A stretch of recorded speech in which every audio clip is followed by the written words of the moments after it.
दोस्तों, यह बात उस समय की है जब मेरी पत्नी मायके गई हुई थी। मेरे घर पर उसी समय किराए पर रहने के लिए एक पति पत्नी आए थे। पति की उम्र कम से कम 30 साल होगी और उसकी पत्नी दिखने में बहुत खूबसूरत थी। उस लड़की की उम्र ज़्यादा से ज़्यादा 20 की साल की होगी। उसको देखकर मुझे बड़ा आश्चर्य होता था कि इस लड़की ने इतनी कम उम्र में आदमी से कैसे शादी कर ली। उन दोनों को हमारे घर आए हुए 15 दिन बीत गए थे। मेरी पत्नी मायके जाने की वजह से मैं घर में अकेला था।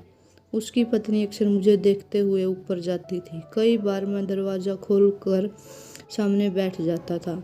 शुरू शुरू में तो वह अपनी नज़र झुका कर जाती थी, लेकिन पिछले कई दिनों से वह मुझे देखकर मुस्कुरा देती थी और मुस्कुराते हुए नीचे चली जाती थी।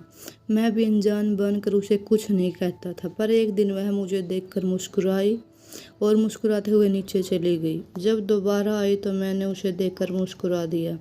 वह मेरे कमरे में आकर बोली, क्या बात है, आजकल आप बहुत उदास रहते हैं। मैं बोला, हाँ भाभी जी, मैं अकेला बैठ बैठ कर बोर हो जाता हूँ।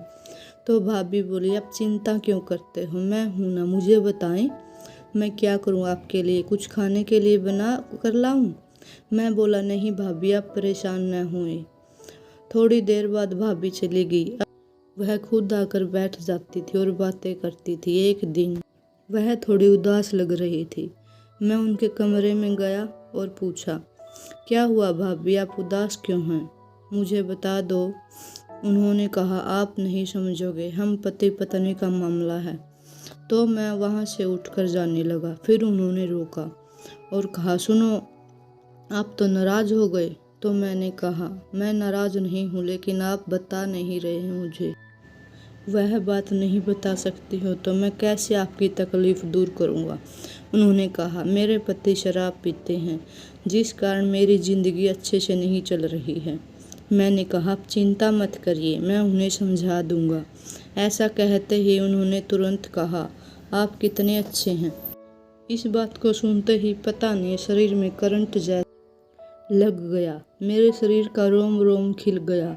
शायद उन्हें पता चल गया था और तपाक से बोली, पत्नी की याद आ रही है। मैंने कहा, मेरी पत्नी काफ़ी दिनों से मायके गई हुई है, मुझे उसकी बहुत याद आती है।